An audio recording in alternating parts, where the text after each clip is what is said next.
semuanya, apa kabar hari ini? Semoga selalu dalam keadaan sehat dan selalu bahagia. Kembali lagi dengan saya, Dr. Nadia dalam Bincang Sehat Rumah Sakit Bayangkara, Surabaya.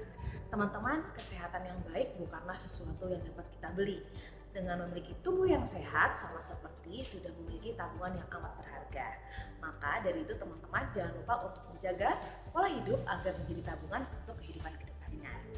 Nah teman-teman, berdasarkan data statistik dunia ada 9,4 juta kematian setiap tahun yang disebabkan oleh penyakit jantung atau penyakit kardiovaskuler.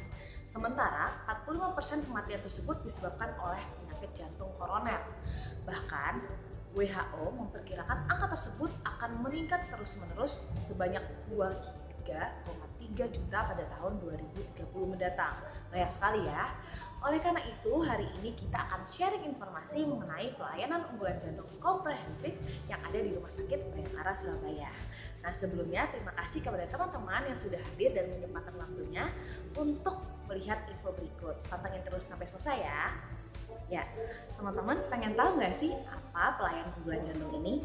Ya, pelayanan unggulan jantung komprehensif merupakan salah satu pelayanan unggulan yang dimiliki RS Bayangkara, Surabaya.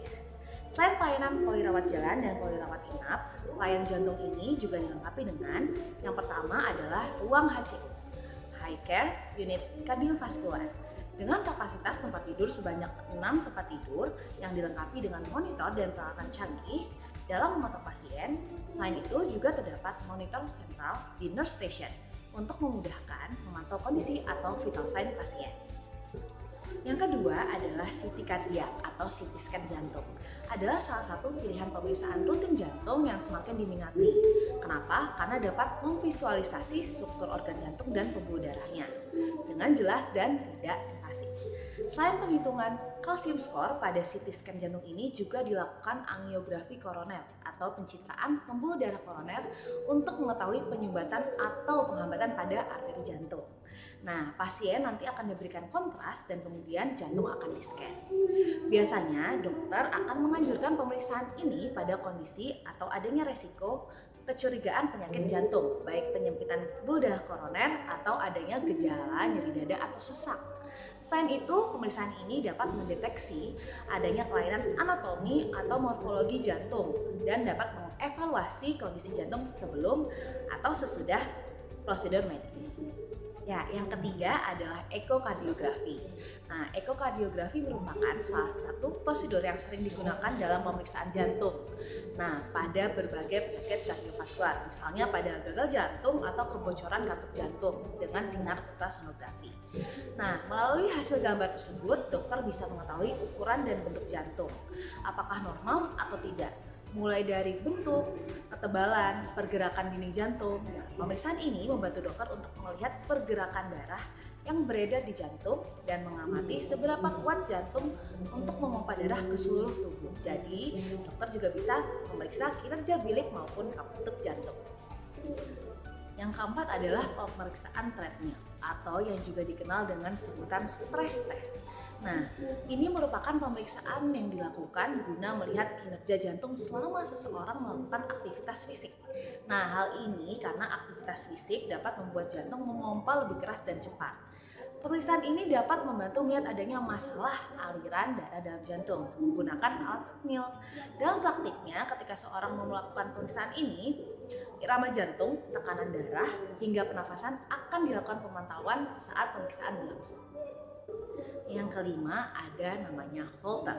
Holter merupakan perangkat portable yang dianjurkan oleh dokter untuk merekam aktivitas listrik jantung dan detak jantung secara terus-menerus selama 24-48 jam.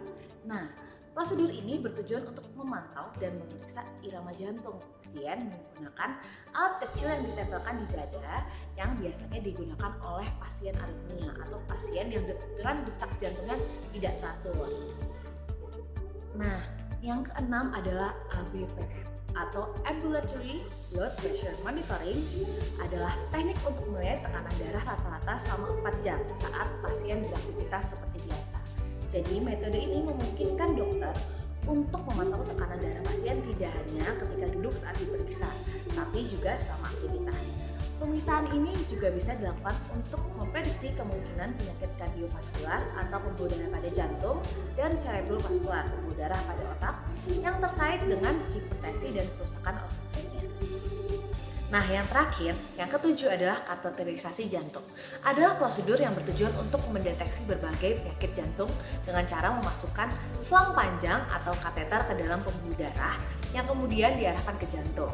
Nah, pemasangan kateter jantung ini dilakukan untuk mendiagnosis atau mengobati penyakit jantung. Nah, prosedur ini dilakukan mengingat beberapa jenis penyakit jantung yang disebabkan oleh kelainan fungsi atau struktur jantung biasanya tidak menimbulkan gejala atau tanda apapun. Dengan prosedur ini maka gambaran pembuluh darah, arteri, dan organ jantung akan terlihat lebih jelas. Untuk keperluan diagnosis, prosedur ini biasanya dilakukan pada beberapa kondisi. Contohnya penyempitan atau penyumbatan pembuluh darah koroner atau penyakit jantung koroner yang menyebabkan nyeri dada. Sementara sebagai pengobatan, pemasangan kateter jantung dapat digunakan untuk melebarkan pembuluh darah yang penyakit atau angioplasti dan memasang ping jantung. Nah, selain fasilitas layanan kardiovaskular yang lengkap, pastinya RSUD Universitas Surabaya dilengkapi dengan tenaga medis, yaitu dokter jantung yang ahli bidangnya, serta didukung oleh para medis yang berkompetensi, sehingga dapat memberikan pelayanan terbaik untuk pasien di rumah sakit. Terima kasih bagi para audiens yang sudah menyempatkan waktu untuk mendengarkan informasi dari kami. Informasi layanan Rumah Sakit Bayangkara Surabaya dapat menghubungi hotline Rumah Sakit Bayangkara Surabaya atau bisa mengunjungi media sosial kami di akun Instagram, YouTube, ataupun di Facebook dan lainnya. Nah, saya Dr. Nadia undur diri. Sampai ketemu kembali di Bincang Sehat Rumah Sakit Bayangkara Surabaya. Bersama kita bisa, saatnya kita, waktunya kita. Yang luar biasa, layanan prioritas bagi anggota Polri, ASN, dan keluarga. Salam notaati, notawa, salam presisi.